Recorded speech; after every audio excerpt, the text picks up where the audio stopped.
இப்போ நீங்கள் பார்த்ததுக்கு பேர் என்ன தெரியுமா? பஜன் கிளப்பிங்.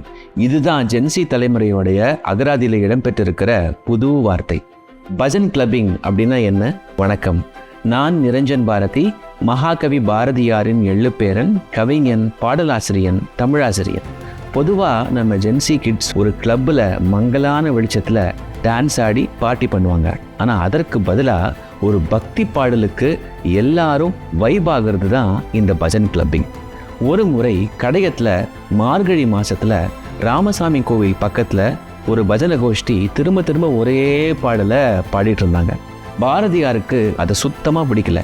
அந்த சமயத்தில் அந்த ஸ்பாட்டில் பாரதியார் எழுதி எல்லாரும் வைபான ஒரு பாடல் தான் காக்கை சிறகினிலே நந்தலாலா அப்படிங்கிற பாடல். நாம் தமிழில் பஜன் கிளப்பிங் பண்ணோம் அப்படின்னா நிச்சயம் இந்த பாடலை நாம் சேர்த்துக்கலாம். நீங்கள் ஃபாஸ்ட் பீட்டில் இந்த பாடலை ரீமிக்ஸ் பண்ணி எல்லாரும் அதற்கு டான்ஸ் பண்ணி பார்ட்டி பண்ணுற மாதிரி யோசிச்சு பாருங்களேன், செமையாக இருக்கும்ல.